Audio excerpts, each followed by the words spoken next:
Break के बाद रुक करेंगे यूपी बुलेटिन की ओर, जिसमें बात होगी अमरोहा की, जहां अमरोहा में बैंक ऋण विवाद ने लिया खौफनाक मोड़। साथ ही बात होगी हमीरपुर की, जहां बाइक और अज्ञात वाहन की टक्कर, 2 की मौत, 1 घायल। ऐसी तमाम खबरों पर आइए विस्तार से डालते हैं नजर। अमरोहा जनपद के नौगावा सादात थाना क्षेत्र के गांव पंजू सराय में बैंक ऋण विवाद के दौरान गुरुवार को एक सनसनीखेज घटना सामने आई। बताया जा रहा है कि मकान खाली कराने पहुंची बैंक टीम और परिजनों के बीच विवाद बढ़ने पर सब्जी विक्रेता अशोक ने बैंक अधिकारियों के सामने खुद पर पेट्रोल उड़ेलकर आग लगा ली, जिससे गांव में अफरा तफरी मच गई और मौके पर मौजूद पुलिस और ग्रामीणों ने आग बुझाकर गंभीर रूप से झुलसे युवक को जिला अस्पताल में भर्ती कराया, जहां से उसे दिल्ली रेफर कर दिया गया। पीड़ित परिवार का कहना है कि अशोक ने वर्ष 2019 में पीएनबी शाखा से 15 लाख रुपए का ऋण लिया था और बिना उचित नोटिस के मकान खाली कराने की कार्यवाही की जा रही थी, जिससे वह मानसिक रूप से परेशान हो गया। वहीं बैंक अधिकारियों का कहना है कि लंबे समय से ऋण बकाया होने पर नियम अनुसार कार्यवाही की जा रही थी। भैया आपका? मेरा नाम विपिन कुमार। कहाँ रहते हैं? पंजी सराय। अच्छा, ये जो आग लगाई है ये कौन थे आपके? ये भाई थे, बड़े भाई अशोक का। बड़े भाई जी। क्यों लगाई आग? फिर क्या वजह रही है? ये पुनीतपुरी वकील है मुरादाबाद के, ये हमें पीड़ित कर रहे हैं।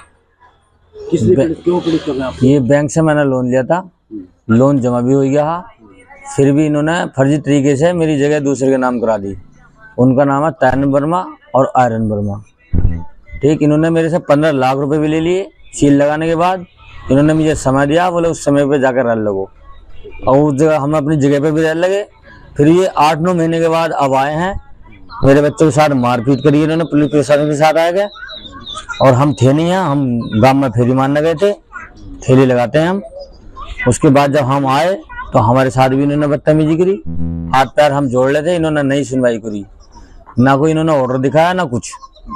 तो हमारे भैया के जब बात नहीं बनी तो फिर तेल छिड़क के आग लगाने का इन्होंने वो करा। तो किस लिए दबाव बना रहे थे? क्यों बना रहे थे? जगह खाली करो, जगह मकान खाली। हाँ, मकान खाली कर दो यहाँ से। ये दूसरे के नाम चढ़ा दी, जब हमसे पैसे ले लिए दूसरे नाम चढ़ा कैसे दी? तो लोन की जो बात सामने आ रही है कि लोन था आपके ऊपर जी, तो लोन आपने जमा कर दिया? जमा हो गया वो लोन। तो फिर किस बात का दबाव बना रही है? लोन जमा हो गया, ये दूसरे के नाम चढ़ा दी ना जगह, बोले जगह खाली करो, ये जगह हमने दूसरे के नाम ऑनलाइन लियामी कर दी। हाँ, इस बहस पे जो इन्होंने आग लगाई, हम तो शहर ही मरते। तो अब कहाँ पर है वो आपके भाई? वो दिल्ली में है। दिल्ली इलाज चल रहा है? हाँ, एडमिट है हॉस्पिटल में? एडमिट है। कैसी हालत है उनकी? उनकी हालत गंभीर है, आईसीयू में भर्ती हैं, ऑक्सीजन लग रही है और सारी बॉडी पे पट्टी चढ़ी पड़ी है। तो क्या चाहते हैं आप? हम तो न्याय चाहते हैं, हमारी जगह हमारी वापसी मिले, और जो पैसा इन्होंने फर्जी तरीके से हमसे लिया गया है वही पैसा मिले हमें, और इस वकील पे कड़ी से कड़ी कार्रवाई हो। वकील क्या नाम है वकील का? पुनीतपुर भी मुरादाबाद के रहने वाले हैं, बैंकों के वकील हैं बस ही। तो लोन उन्होंने कराया था ना? लोन कराया था, गोपाल है एक लोन कराने वाला लादातपुर का, उसने लोन कराया, उसने भी 2 लाख रुपए लिए है। हाँ, उसने भी 2 लाख रुपए लिए है। और एक है गुड्डू, हाजलपुर के हैं वो, उन्होंने उनके सामने 15 लाख रुपए वकील को दिए थे। उसके बाद 35 लाख रुपए की फिर डिमांड आई, और जब मैंने उनसे मना कर दी कि मैं 35 लाख रुपए फिर क्यों दूं, तो गुड्डू ने ये कही थी कि जमीन से हम खाली कराएंगे तुझे। अभी 8 दिन पहले की बात थी। तो आपके जो भाई हैं जिन्होंने आग लगाई है, अशोक जिसका नाम है जी, कितने बच्चे हैं उनके? उनका एक ही लड़का है, आपके सामने जो है। अमरोहा से सीनू संवाददाता गौरव श्रीमाली की रिपोर्ट। बलिया में सीबीएसई बोर्ड 12वीं के परीक्षा परिणाम में दिल्ली पब्लिक स्कूल और सनबीम स्कूल के विद्यार्थियों ने शानदार प्रदर्शन कर जिले का नाम रोशन किया है। सनबीम स्कूल की छात्रा अनिशा अल्ताफ ने 97.2% अंक प्राप्त कर विद्यालय और जनपद में टॉप किया, जबकि दिल्ली पब्लिक स्कूल के छात्र प्रशांत कुशवाहा ने 96.8% अंक हासिल कर दूसरा स्थान प्राप्त किया। इसके अलावा दोनों विद्यालयों के कई अन्य विद्यार्थियों ने भी अच्छे अंक प्राप्त कर उत्कृष्ट प्रदर्शन किया है। इस सफलता पर स्कूल प्राचार्य और शिक्षकों ने विद्यार्थियों को शुभकामनाएं देते हुए उनके उज्जवल भविष्य की कामना की और उनकी उपलब्धि का श्रेय उनके परिश्रम, अभिभावकों के सहयोग और शिक्षकों के मार्गदर्शन को दिया। की हेडमिस्ट्रेस हूँ और जी मैम, देखा गया कल निकला है इंटरमीडिएट का जो रिजल्ट आया है। जी कितने बच्चे टॉप किए हैं, कितने बच्चे सबसे ज़्यादा पाए हैं? अगर मैं टॉपर की बात करूं तो हमारे विद्यालय की जो टॉपर छात्रा हैं उनका नाम है अमीशा अल्ताफ, जो पीसीबी की छात्रा हैं और उन्होंने 97.2% स्कोर करके डिस्ट्रिक्ट में टॉप किया है। वहीं हमारे यहाँ ह्यूमैनिटीज़ स्ट्रीम से भी हमारी स्टूडेंट मिस वैष्णवी कौर है, उन्होंने भी अपने स्ट्रीम में टॉप किया है। और अगर हम मैथमेटिक्स की बात करें तो शौर्य गुप्ता, जिन्होंने 95.5% स्कोर करके अपने स्ट्रीम में टॉप किया है। एंड कॉमर्स स्ट्रीम में भी हमारे यहाँ आशुतोष गुप्ता ने भी 95.6% स्कोर करके अपने स्ट्रीम में टॉप किया है। आए दिन देखा जाता है कि हमेशा विद्यालय टॉप रहता है, यहाँ के जो बच्चे हमेशा टॉप करते हैं। क्या विशेषताएं, किस तरह से जो सनबीम स्कूल जो है बच्चों पे ध्यान देता है, क्या कहेंगे इसको लेकर? जी, अगर हम सनबीम स्कूल की विशेषताओं के बारे में बात करें तो ये सिर्फ एक इंसान की वजह से पॉसिबल नहीं होता। यहाँ के टीचर्स बहुत ही हार्ड वर्किंग हैं, वो अपने एक स्ट्रैटेजी के थ्रू अपने बच्चों के ऊपर पूरा फोकस करते हैं और वो अपना एक पूरा ईयर का प्लान सेट करते हैं जिसमें पूरा मैनेजमेंट का सपोर्ट होता है। वो स्टूडेंट्स को टाइम टू टाइम उनके टाइम मैनेजमेंट को लेकर के हम उनके साथ मीटिंग करते हैं, पेरेंट्स के साथ मीटिंग करते हैं, बच्चों के रूटीन को लेकर के डिस्कस करते हैं। और हमारा सबसे इम्पॉर्टेंट गोल जो होता है वो बच्चों का अटेंडेंस, जो कि आप देखते होंगे कि 11th-12th में बच्चे जल्दी रेगुलर नहीं होते हैं, बट यहाँ हमारे टीचर्स पूरा लगे रहते हैं कि एटलीस्ट बच्चे रेगुलर रहें स्कूल में। सो ये हमारा स्ट्रैटेजी होता है। मैम, उनके उज्जवल भविष्य के लिए क्या कामना करेंगे या उनको क्या सजेशन देना चाहेंगे जो टॉप किए हैं और जो नहीं टॉप किए हैं उनको? जी, मैं पूरे सनबीम विद्यालय परिवार की तरफ से उनके उज्जवल भविष्य के लिए यही कामना करूंगी कि मार्क्स वो स्कोर करके टॉप हो रहे हैं, इसी तरह से वो अपने जीवन में हर फील्ड में टॉप करें और खुश रहें, हेल्दी रहें। ये सबसे इम्पॉर्टेंट है सक्सेस के लिए। इंटरमीडिएट का रिजल्ट आया है सीबीएसई का, सर कितने परसेंट मार्क्स आए हैं, कितने बच्चे आपके यहाँ टॉप किए? इंटर में जो है लगभग 99% बच्चे जो है सफल हुए हैं।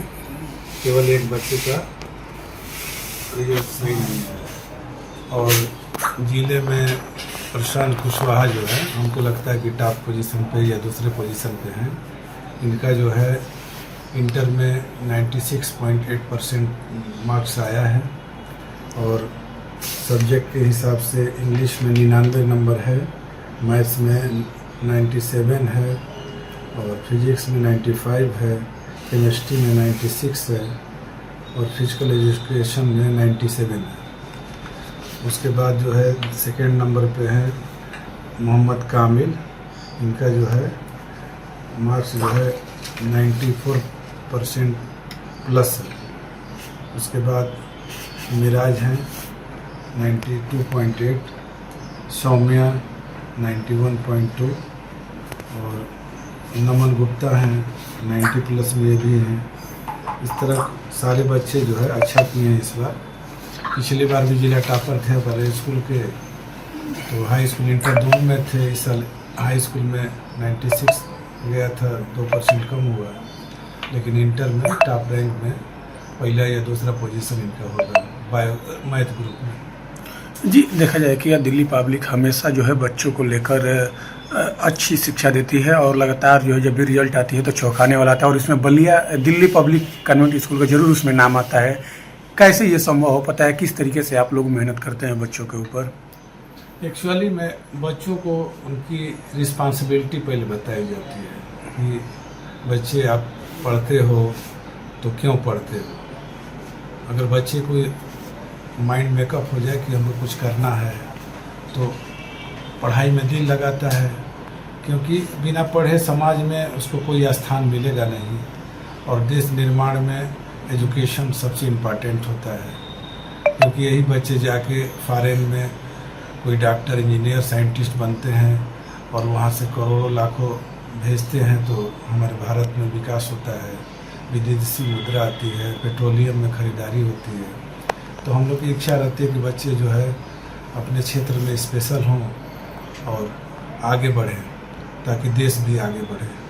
और इसके लिए बच्चों को उनकी जिम्मेदारियों का एहसास कराया जाता है कि आपके माँ बाप कितना परिश्रम करके आपको पढ़ा रहे हैं, तो आप अपनी ड्यूटी को अच्छी से निभाइए। और पढ़ने का तरीका भी बताया जाता है कि आप कैसे पढ़ेंगे। तो इस तरह से मोटिवेशन लगातार टीचर को द्वारा बच्चों को दिया जाता है और बच्चे भी धीरे धीरे अपनी रिस्पॉन्सिबिलिटी समझते हैं। और जो बच्चा अपना रिस्पॉन्सिबिलिटी समझ लेता है तो अच्छा कर जाता है। तो यही है कि बच्चों को बताना कैसे पढ़ना है, करियर में कैसे आगे बढ़ना है, टारगेट आपका क्या होना चाहिए, किस सब्जेक्ट में आपकी रुचि है, उसी सब्जेक्ट को चूज़ करिए। क्योंकि हर पढ़ाई का एक महत्व है, चाहे वो साइंस पढ़े, आर्ट पढ़े, कॉमर्स पढ़े, हर पढ़ाई में एक अपना क्षेत्र बनेगा जिसमें वो चाहे तो उच्चतम स्थान को प्राप्त कर सकता है। उज्जवल भविष्य के लिए बच्चों को क्या कामना करेंगे, जो पास हुए हैं या जो फेल हुए हैं, चाहे कम नंबर पाए? प्रशांत कुशवाहा जो है, इनका टारगेट था कि हम यूपीएससी क्रैक करके डीएम बने।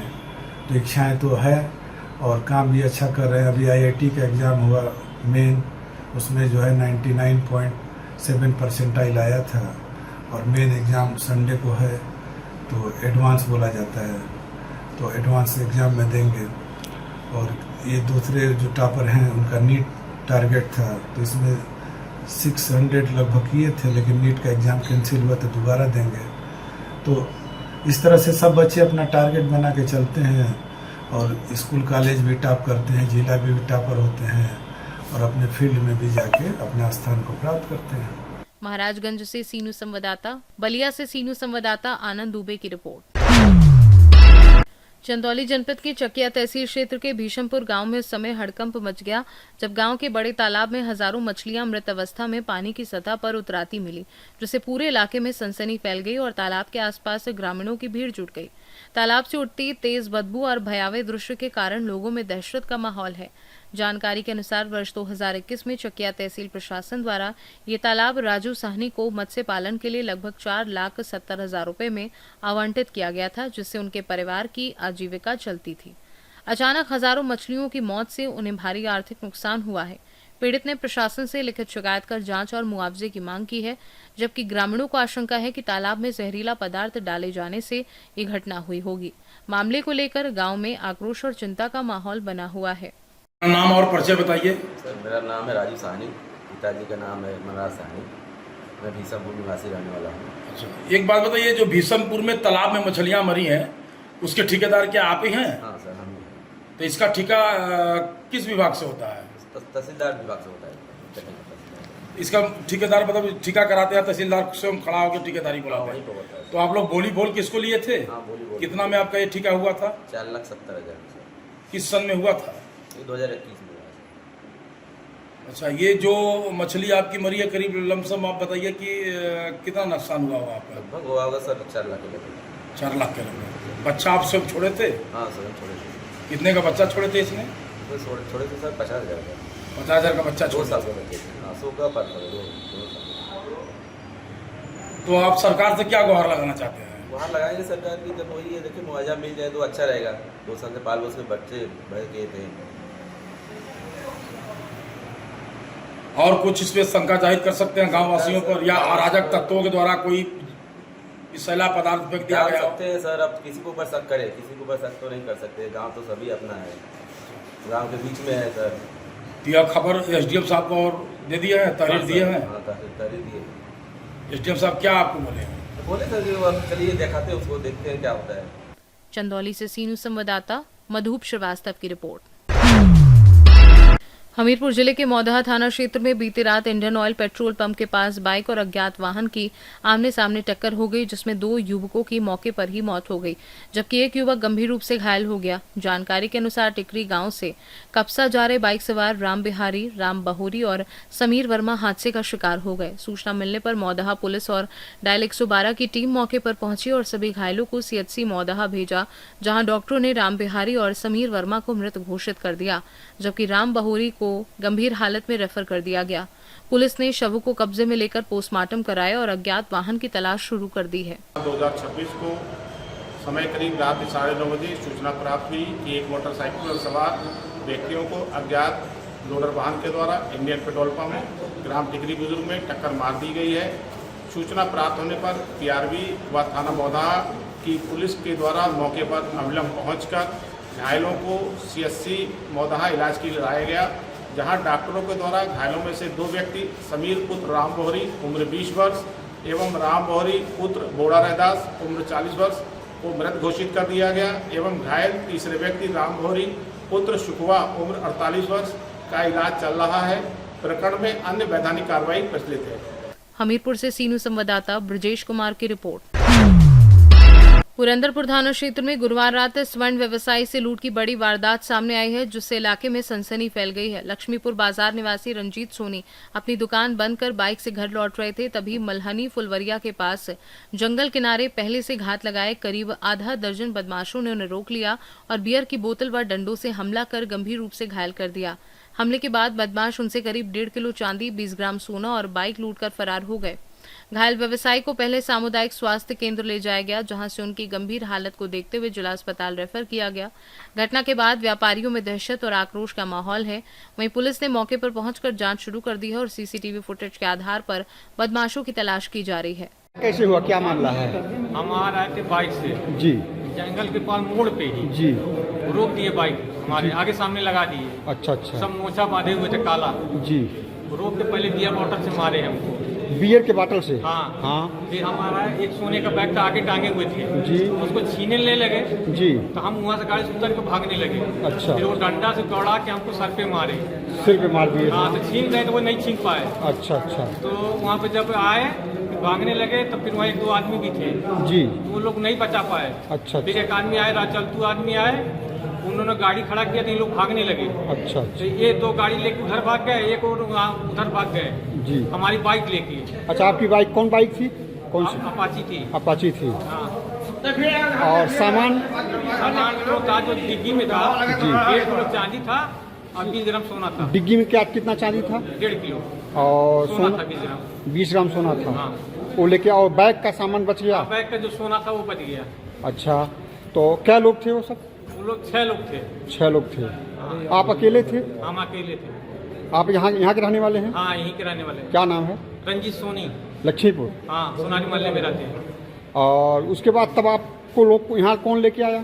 ये हमारे रूम मालिक थे, हमारे मित्र थे। अच्छा। उनको फोन किए। अच्छा अच्छा। तो उन लोग गाड़ी से आए तो हमको बैठा के यहाँ पे लेके आए। अच्छा, यहाँ लेके आए। हाँ। महाराजगंज से सीनू संवाददाता अंगद शर्मा की रिपोर्ट। महाराजगंज जनपद के बृजमनगंज थाना क्षेत्र के विशनपुर अदरौना गांव में पुरानी रंजिश को लेकर 2 पक्षों के बीच बृहस्पतिवार रात करीब 9 बजे कहासुनी के बाद हिंसक झड़प हो गई, जिसमें 5 लोग घायल हो गए। घायलों में दोनों पक्षों के लोग शामिल हैं, जिन्हें परिजनों ने सामुदायिक स्वास्थ्य केंद्र फरेंदा में भर्ती कराया है, जहां से 3 की हालत गंभीर होने पर उन्हें मेडिकल कॉलेज गोरखपुर रेफर कर दिया गया है। घटना के बाद गांव में तनाव का माहौल बन गया है। हालांकि पुलिस ने फायरिंग की घटना से इनकार करते हुए कहा कि दोनों पक्षों के बीच लाठी डंडे और ईंट पत्थर चले हैं, जिसमें लोग घायल हुए हैं। पुलिस मामले की जांच कर रही है और तहरीर के आधार पर आगे की कार्यवाही की जाएगी। यहाँ कुछ घटना हुआ है, इसमें से एक तरफ से 3 लोग आए थे, उसमें से दो लोग को गोली लगा है। एक धर्मेंद्र करके सन ऑफ राम सेवक, उनको गोली लगा है, जो बिशुनपुर अदरौना बृजमनगंज थाना से है, उनको गोली लगा है। और उनके बाद एक पिंटू है, सन ऑफ रामफल, उनका लगभग उम्र 23 साल है, वो भी बिशुनपुर अदरौना से ही है, थाना बृजमनगंज, उनको गोली लगा है। 2 लोगों को गोली लगा है। और एक रामफल यादव जो है, महेश जी, सन ऑफ महेश, उनको लगभग 55 साल के हैं, उनको माथे पर चोट लगा है, फिजिकल असॉल्ट है। सबको सामान्य उपचार कर दिया गया है, फिर बीआरडी भेज दिया गया है सबको। महाराजगंज से सीनू संवाददाता अंगद शर्मा के साथ इरफान अहमद की रिपोर्ट। मुख्यमंत्री की मंशा के अनुरूप जिलाधिकारी रविंद्र कुमार द्वारा नवाचारों की श्रृंखला में राष्ट्रीय ग्रामीण आजीविका मिशन के अंतर्गत जनपद की स्वयं सहायता समूह की महिलाओं को अनुदान के माध्यम से 250 पिंक प्रेरणा कैंटीन एवं फास्ट फूड आधुनिक ठेले उपलब्ध कराए गए हैं। इसी क्रम में आज कलेक्ट्रेट परिसर में जिलाधिकारी एवं मुख्य विकास अधिकारी द्वारा प्रतीकात्मक रूप से 5 फास्ट फूड ठेलों का शुभारंभ किया गया। इस पहल का उद्देश्य महिलाओं को आत्मनिर्भर और स्वावलंबी बनाना है ताकि वे स्वरोजगार के माध्यम से अपनी आर्थिक स्थिति को मजबूत कर सकें। प्रशासन की इस पहल को महिलाओं के सशक्तिकरण की दिशा में एक महत्वपूर्ण कदम माना जा रहा है। नाम डॉक्टर आराधना त्रिपाठी है। मैं यहाँ आजमगढ़ में उपायुक्त स्वतः रोजगार के पद पर कार्यरत हूँ। जैसा कि आप लोग देख रहे हैं, आज हमारे जिलाधिकारी महोदय ने 5 ठेलों का उद्घाटन किया है और ये हमारे मुख्य विकास अधिकारी और आदरणीय डीएम सर के माध्यम से ये समूह की महिलाओं को, दीदियों के स्वावलंबन के लिए एक नवाचार किया जा रहा है, जिसके क्रम में जो हमारी समूह की दीदियाँ कहीं पर छोटे छोटे रोजगार कर रही थी, ठेला लगाकर, कहीं भूजा, कहीं चाय, कहीं फुल्की चाट, इस तरह के छोटे छोटे अनऑर्गेनाइज्ड वे में कहीं मार्केट में अपनी ठेले लगाती थी या करना चाहती थी लेकिन नहीं कर पा रही थी। तो उन सभी को चयनित करते हुए 250 समूह की महिलाओं को, हमारी ये जो दीदियां हैं, इनको जो समूह के पैसे देकर RFCIF दिया जाता है, उससे इन्होंने लोन लिया है और उससे इन्होंने अपने ठेले का निर्माण कराया है और अपना ठेला संचालन कर रही हैं, जिससे इनको जो लोग पहले से कार्य कर रही थी, उनको जो उनकी आय है लगभग उनकी दोगुनी हुई है। जैसे कि जो सर्वे में पता चला कि अगर वो 5,000 कमाती थी एक अनऑर्गेनाइज तरीके से, तो जब उनको एक व्यवस्थित ठेला मिल गया और एक स्पेस मिल गया, एक जगह मिल गई, स्थान मिल गया जहाँ पे वो अपना ठेले का संचालन कर रही हैं, तो लगभग 10,000 से 15,000 की आय उनको हो रही है। तो इससे एक जो प्रधानमंत्री लखपति दीदी कार्यक्रम भी है, महिलाओं को स्वावलंबी बनाते हुए उनको लखपति बनाने का, उसके तहत भी इनको रोजगार मिल रहा है और महिलाएं या हमारी समूह की दीदियां स्वावलंबी बने। सरकार चाहती है कि ज़्यादा से ज़्यादा लोगों को स्वरोजगार मिले और ज़्यादा से ज़्यादा लोग स्वावलंबी बने। तो हम लोगों की कोशिश है कि सरकार की विभिन्न योजनाओं में ज़्यादा से ज़्यादा गरीब लोगों को स्वरोजगार के अवसर दें। जैसे आपने पूर्व में देखा कि माननीय मुख्यमंत्री युवा योजना में, है ना, ज़्यादा से ज़्यादा लोग, 4,000 से ज़्यादा लोगों को लोन मिला। आज हम नेशनल रूरल लाइवलीहुड मिशन, है ना, NRLM में 250 ऐसे जो SHG हैं, स्वयं सहायता समूह है, उनको CIF के अंतर्गत वित्तीय सहायता देकर उनको छोटे छोटे रोजगार के अवसर दिए हैं, ताकि कुछ अर्न करें, अपने परिवार वालों का लाइवलीहुड चलाएं, लखपति दीदी बने और राज्य और देश के विकास में अपना सहयोग। तो हमने ये जो हैं हर एक ब्लॉक पे लगाएंगे। जनपद में 22 ब्लॉक है और जहाँ भी इनको सुविधा हो वो लगाएंगे। और हमारे यहाँ लगभग कितने 2.5 लाख के लगभग महिलाएं SHG में जुड़ी हुई हैं। हमारी कोशिश है कि ज़्यादा से ज़्यादा महिलाओं को इसमें जोड़ा जाए और सबको स्वरोजगार के अवसर देकर उनकी आमदनी बढ़ाया जाए। आजमगढ़ से सी न्यूज़ संवाददाता CB भास्कर की रिपोर्ट। बांदा जिले के विसंडा ब्लॉक अंतर्गत रानीपुर ग्राम पंचायत के मजरा राछा में प्राथमिक विद्यालय के पास RCC और नाली निर्माण कार्य महीनों से अधूरा पड़ा होने के कारण ग्रामीणों को भारी परेशानियों का सामना करना पड़ रहा है। स्थानीय लोगों का आरोप है कि प्रधान और सचिव ने बिना ग्रामीणों की सहमति के मनमाने तरीके से केवल RCC निर्माण कार्य शुरू करा दिया, जबकि उस स्थान पर नाली निर्माण अधिक आवश्यक था। ग्रामीणों के अनुसार उन्होंने अधिकारियों से नाली निर्माण कर जल निकासी की व्यवस्था सुनिश्चित करने की मांग की थी, लेकिन शिकायतों से नाराज होकर प्रधान और सचिव ने निर्माण कार्य अधूरा छोड़ दिया। स्थिति यह है कि महीनों से निर्माण सामग्री मुख्य रास्ते पर पड़ी हुई है, जिससे लोगों को आवागमन में भी काफ़ी दिक्कतों का सामना करना पड़ रहा है। स्थानीय ग्रामीणों ने प्रशासन से जल्द निर्माण कराते हुए अधूरे पड़े कार्य को पूरा कराने की मांग की है। गाना तो बहुत है। क्या नाम है? नाम राजा। अच्छा, ये क्या समस्या है इस RCC को लेके? ये RCC में हमारा नरक हुआ है। हाँ, कैसे नरक? ये सब पारी है तो हमारे ना नीचे पानी नहीं जाता है। हाँ, तो क्या करीब साहब हमारे घर सब गिर जाए, गिर गई है, क्या करिए? ये कब से अधूरा काम पड़ा है? साल भर से ऊपर हो गया। 1 साल से इस तरह पड़ा है। हाँ। तो यहाँ पे आने जाने में दिक्कत होती होगी? हाँ, दिक्कत होती नहीं है। अरे इंजन है पर गिर पाए, ठीक है यार, हम ही खुद गिर पे थे, क्या करें? अब बेबस नहीं बने तो पहले बन गए हुए। क्या चाहते हैं आप? हम बनना चाहते हैं, बस। हाँ। बन जाए RCC। हाँ, बस। भैया आपका? राजेंद्र नाम है सर। ये क्या समस्या RCC लेके यहाँ पे? सर ये RCC पड़ी है काफ़ी दिनों से। हाँ। और डलवा नहीं रहे हैं। हाँ।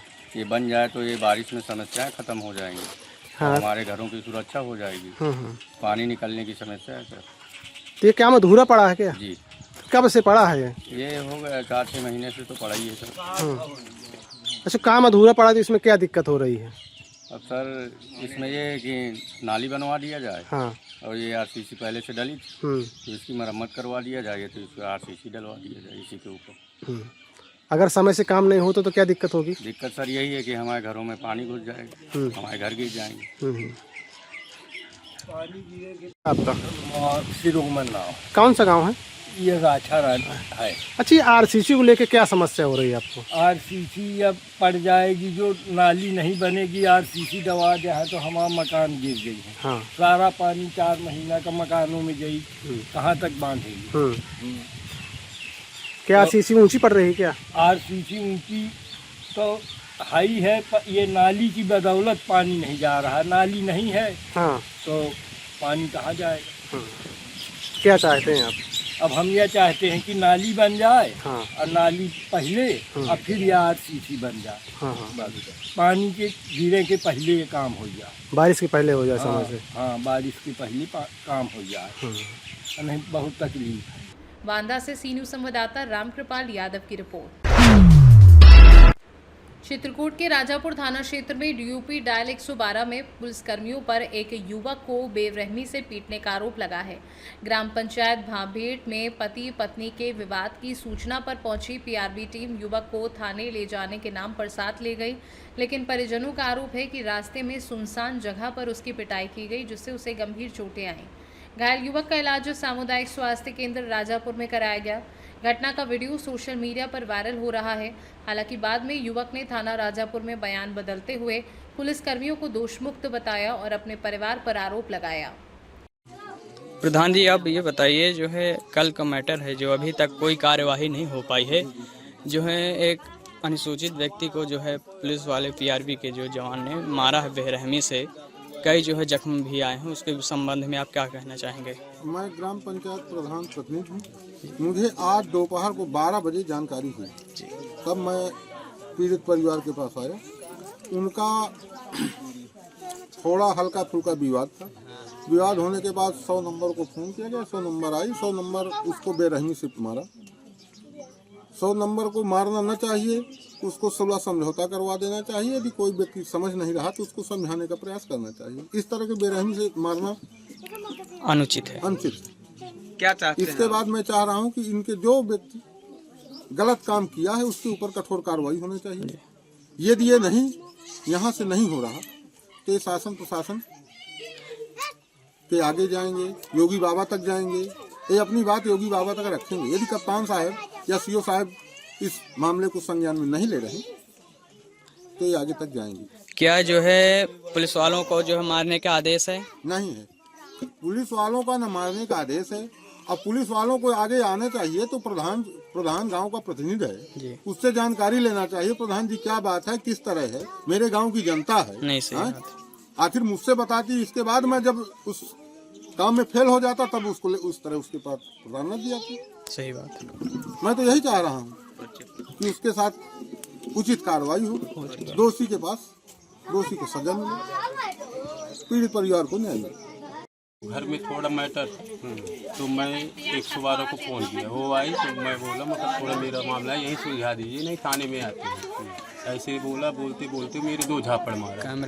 2 झापड़ मारने के बाद मैं ये बोला मतलब मारने का अधिकार नहीं, फिर गाली भी देने लगा मेरे को। गाली देने के बाद क्या चलते रुको, फिर ले गए मेरे गाड़ी में, जाते जाते गाली दे रहा था। बोला क्या 5000 रुपये दे, नहीं रास्ते में छोड़ता हूँ।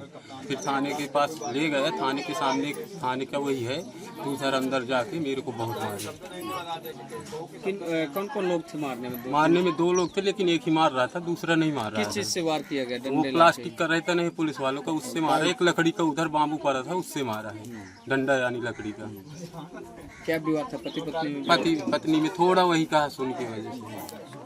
क्या और भी आप कुछ चीज और कुछ कह रहे थे वो पुलिस वाले आपको? नहीं, यही पैसा बाकी फिर मारे। इसके बाद फिर गया हॉस्पिटल में, मेरा मेडिकल करवा लिया जबरदस्ती, अंगूठा लगवा कि ना दवा हुई ना कुछ हुआ। फिर लेके आए तो फिर थाने में 3 घंटे था मैं। कहाँ चोटें आई? चोटें मेरे ये पूरा हाथ में है, अब तो कुछ ठीक हो गया, इस हाथ में है। कहाँ कहाँ आपके जो है? पीठ में भी है मेरे, और सिर में तो नहीं, उतना नॉर्मल वहाँ मारे थे तो वो नहीं दिख रहा। ये हाथ में है, इसमें है, दोनों पैरों में, जांघों में और पेड़ोरी में है दोनों। कितना बजे रात में आपको यहाँ से ले गई पुलिस? रात में नहीं लेके गई, मेरे को दिन में लेके गई, वही 12 बज रहा। दिन में लेके? कब लेकर गए? दिन में 12 बजे। अच्छा, उस समय क्या था? कल का। कितने बजे का? ये 12 बजे की तैयार था। अच्छा, फिर वहाँ से वापस कब बजे आए हैं? वापस वहाँ से 5 बजे मेरे को छोड़े थी। कौन से थाने का मामला है? राजपुरम में। आपका परिचय बता दीजिए, कहाँ रहते हैं? मैं ग्राम भंभेट का हूँ। कितना पैसा मांगा है जो सिपाही था? 5000 रुपये मेरे बोल रहे थे, क्या दे दे, तेरे को रास्ते में छोड़ दूँ। अच्छा, फिर बोला मेरे पास सर पैसा नहीं ना, मोबाइल लेके आए, वैसे जल्दी में आप लेके आ गए, तो फिर उधर ही जाके इसलिए शायद 12 हो गए। चित्रकूट से सी न्यूज़ संवाददाता रोहित कुमार सिंह की रिपोर्ट।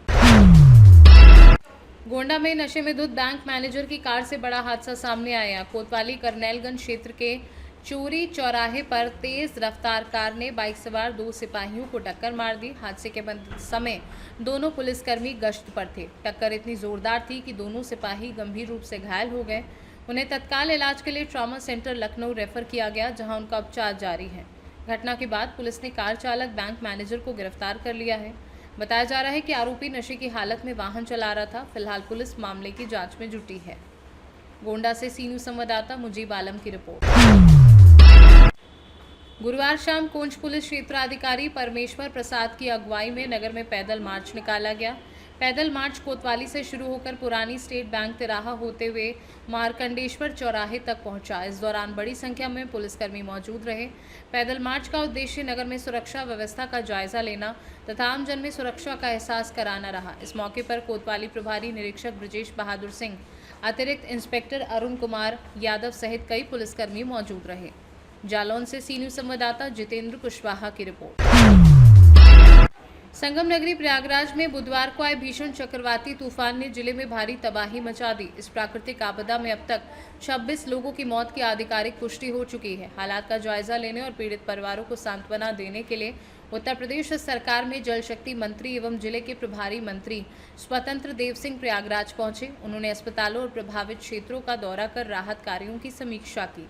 मंत्री स्वतंत्र देव सिंह ने मुख्यमंत्री योगी आदित्यनाथ के निर्देशों का हवाला देते हुए पीड़ित परिवारों के लिए आर्थिक सहायता का ऐलान किया। उन्होंने कहा कि प्रत्येक मृतक के परिजनों को 4 लाख रुपए की सहायता राशि तत्काल प्रदान की जाएगी। जिन लोगों के घर क्षतिग्रस्त हुए हैं उन्हें आवास योजना का लाभ दिया जाएगा। प्रयागराज प्रशासन फिलहाल अलर्ट मोड पर है और प्रभावित इलाकों में राहत सामग्री का वितरण तेजी से किया जा रहा है। प्रयागराज से सी न्यूज़ संवाददाता मंगला प्रसाद पटेल की रिपोर्ट। यूपी बुलेटिन में फिलहाल के लिए इतना ही। देश दुनिया की बाकी खबरों को जानने के लिए आप देखते रहिए सी न्यूज़ भारत।